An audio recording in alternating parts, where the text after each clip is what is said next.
Salut à toi Seigneur de Guerre, c'est Pookie, tu es sur Commandeur TV et ici ça parle Wargame. Petite vidéo pour vous annoncer que vendredi soir on fait notre première partie en live qui opposera Moi-même avec les orques Bad Moons de Commandeur TV. et une liste mêlant la Deathwatch et le nouveau Codex Assassin joué par ma personne. Ce live sera commenté par le poteau Kranzer, le fameux Kranzer Faust, qui sera présent, ainsi que l'ami Aedarian, organisateur de l'interrégion 2019 et qui pourra répondre à vos questions. Sans plus attendre, on va vous présenter les deux armées qui vont s'affronter durant ce rapport de bataille et également vous présenter le scénario qui sera joué. On espère vous retrouver nombreux, ça se passera vendredi 22 mars à 21 h sur la chaîne YouTube Commandeur TV. A très bientôt les Seigneurs de Guerre.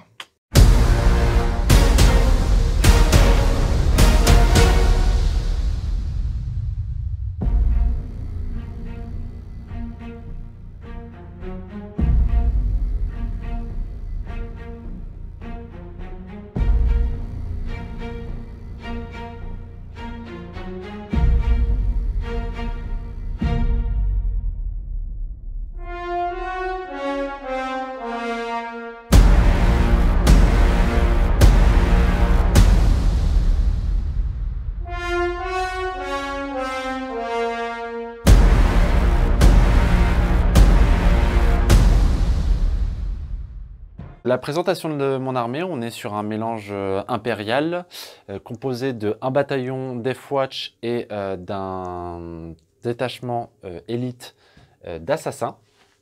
Le bataillon Deathwatch est composé donc de deux choix QG que vont être les fameux Smash Captain avec leur marteau et leur bouclier et leur jetpack, dont un qui va avoir la Beacon Angelis.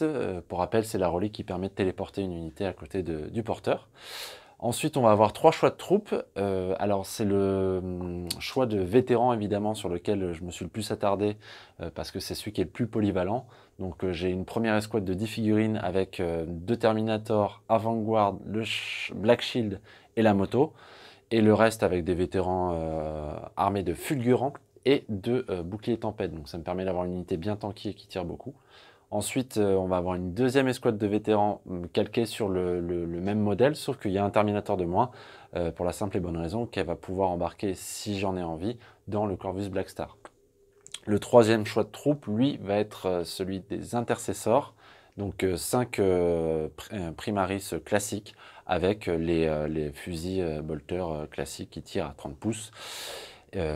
Et anti-rapide à 15. Et enfin, on va avoir le très emblématique Corvus Blackstar de la Deathwatch, cet avion de soutien qui est armé de 2 canons d'assaut, 2 missiles et 2 bolters Hurricane.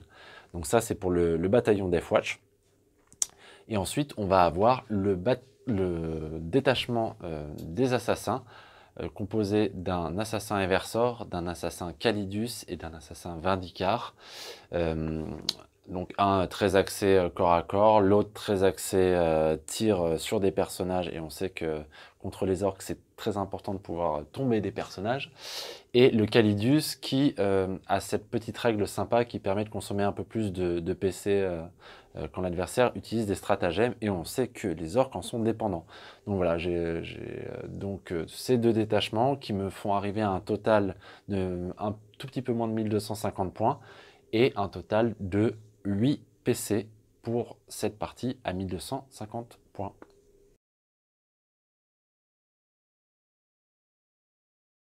Pour l'armée orque de notre live, j'ai donc aligné un bataillon Bad Moons. Donc Bad Moons, c'est la relance des 1 au tir, qui se voit affublé de 2 QG, à savoir le Wartrike, qui sera le Seigneur de Guerre, ainsi qu'un Big Mech Force Custom, et qui aura la relique avec le lance-flamme de l'enfer.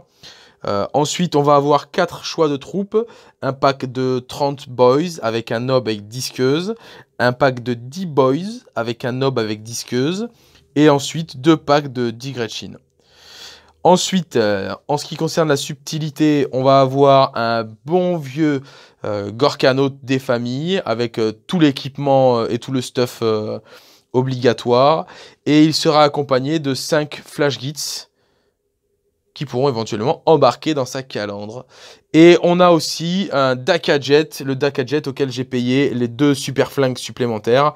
Donc le mec qui balancera ses 18 tirs de force 6, PA-1. Et donc on est sur 1250 points. Et 9 points de commandement, puisque j'ai pris le trait de seigneur de guerre, qui me permet d'avoir un point de commandement supplémentaire, ainsi que la règle WAG, et exploser des têtes pour le Warstrike. Voilà, voilà. Nous allons jouer la mission numéro 6. En termes de Maelstrom, c'est celle où on génère 2 cartes au premier tour, qu'on choisit. Chaque joueur choisit 2 cartes. Et 2 cartes par objet réalisé au tour précédent. C'est-à-dire que, par exemple, au premier tour, je tire 2 cartes, j'en fais 1 sur les 2. Je garde mon objectif que je n'ai pas réalisé. Et au tour suivant, j'aurai donc 3 cartes Maelstrom, puisque j'ai 2 cartes par objet réalisé à chaque tour. En termes de règles spéciales, on perd 1 à 3 points de victoire au-delà de 3 cartes Maelstrom qui nous restent dans la main à la fin de la game. Et on peut scorer autant de Maelstrom par tour que de cartes possédées. Donc il n'y a pas la limite de 3. C'est-à-dire que au T3 ayant réalisé 3 Strom, j'ai 6 Strom au tour suivant, je peux faire les 6 Strom dans le même tour. Par contre, ça force à avoir un minimum de cartes Maelstrom au dernier tour, ou alors être sûr d'en réaliser un maximum. Et enfin, pour l'Éternal, c'est 1 point de victoire par objectif contrôlé à la fin de chaque tour, sauf un objectif aléatoire qui compte pour 2 points. Donc ça, ce sera déterminé après le déploiement. Et évidemment, tuer le seigneur de guerre, first strike, briseur de ligne et la différence au kill point.